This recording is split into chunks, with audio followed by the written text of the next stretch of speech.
Hey guys, how's it going? My name is Omar, and in today's video I'm going to share with you guys my story on how many times I had to write CDR, or if I have to put it in another way, then why I had to write multiple CDRs in order to be eligible for Australian work permit. Now, before going ahead with my story, I would just like to add here that if you are an engineer who is looking to apply for his skills assessment with Engineers Australia via CDR pathway, then just to let you know that I have already published multiple videos on my channel in which I have shared my CDR and also my career episodes. So make sure you go into my channel, go into playlists and search for competency demonstration report and watch all those videos. It would be very beneficial for you, so make sure you watch them. Now, coming back to the main topic of this video, why I had to write multiple CDRs.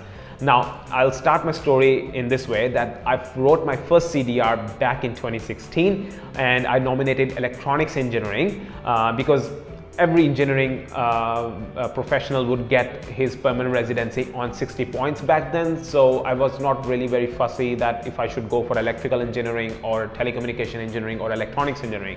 I just took it easy and I applied for CDR and nominated electronics engineering, and all the projects that I included in my CDR, all of them were directly or indirectly related to electronics engineering. Although I have done electrical engineering, but my specialization was in electronics engineering, so that's why I just straight away opted for electronics engineering. And I successfully got the outcome of that CDR after I think a month, because I did not fast track my application. So after a month I got the outcome, and once I had the outcome, then I traveled to Australia on my 476 visa.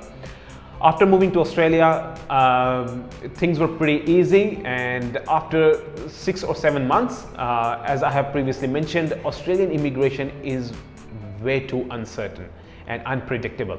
So what happened? Australian immigration made some changes into their procedure and process of migration, and not only electronics engineering, mechanical production engineering, and few other engineering occupations like petroleum engineering, they got hit in a way that the cutoff points for these 4 to 5 engineering occupations skyrocketed to 70 points, and it was although it sounds pretty easy today, but back in 2017, having cutoff points on 70 was a big news for all of us. So having passed 7 months in Australia now, I was left with only 10 months of my validity of my visa back in Australia. So I had to reevaluate my strategy, and at that point I wrote my second CDR, and it took around 2 to 3 weeks for me. My first CDR took 45 to 50 days, but my second CDR, it took 2 to 3 weeks for me, and this time I nominated electrical engineering. Why I did that? Because electrical engineering was not flagged, or it was not subjected to any of like any other conditions or anything like that, and electrical engineering was part of New South Wales skilled occupation list for 190 and 489 visa as well. So that's why I thought, why not try my luck for electrical engineering. And I also was working as an electrical estimator, and therefore what I did when I was writing my CDR, as you would know, you have to include 3 career episodes. So out of those 3 career episodes, 2 episodes I based on the projects that I worked on. One of the project was an apartment building in Moni Ponds, Melbourne, and the other project I included as a part of my CDR was a residential block in Rossburg Park. So I worked on those projects while I was working for an electrical contractor based in Melbourne. So I included all of my experience and my work and my job duties in those 2 projects, and third project I included a project that I did in my undergrad. I submitted that CDR, and I fast tracked that application, and within 2 weeks I got the outcome, but it was not in my favor. The case officer raised an objection advising me that I did not take core electrical engineering courses in my undergrad, therefore he cannot award me electrical engineering occupation. So that was a big blow for me, because I had no other option to elongate my stay in Australia. My 476 visa was just few months away before it could get expired.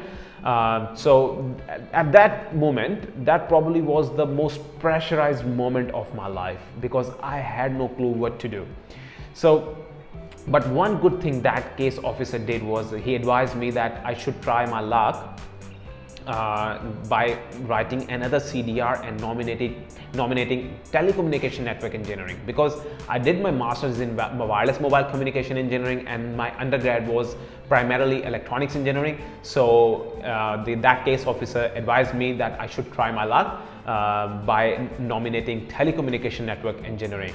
So I immediately went online and started working if telecommunication network engineering was included in other skilled occupation lists of the states, and I found out that telecommunication network engineering was part of the SOL list for New South Wales for 190 visa and 489 visa as well. I immediately sat down, and then for the third time I wrote another CDR, and again it took 2 to 3 weeks for me to complete that CDR. And while I was going through all this hustle, my 476 visa expired. Although I had submitted my CDR with Engineers Australia, my third CDR with Engineers Australia, but around that time my 476 visa had expired, and I was given telecommunication network engineering occupation as well by Engineers Australia once I returned back to Pakistan. So I did not apply for student visa or anything to elongate my stay in Australia, because I did not want to study something which did not interest me, secondly, I did not want to waste my money that I earned after working very hard. So I thought it's the best thing to do. What's the best thing to do is to just return to Pakistan. So I left everything, packed up my bags, and I just left Australia. As soon as I landed in Pakistan, I applied for expression of interest with New South Wales for 489 visa and 190 visa as well, and nominated telecommunication network engineering. And I also separately applied for the expression of interest with Southern Inland Region for the nomination of 489 visa, which I subsequently got granted as well. Although it took almost 8 to 10 months before I could get 489 visa, but this is what it is.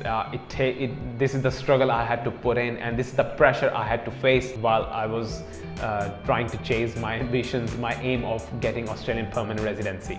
So I thought I'll just share this brief experience with you guys, and by watching this video you guys would learn from my experience, and you would be mentally prepared what to expect once you land in Australia on your 476 visas.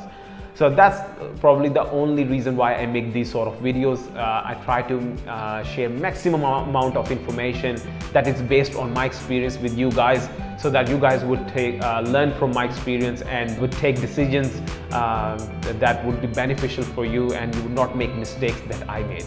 So thank you so much for watching this video, guys. I'll see you in the next video. Cheers. Bye bye.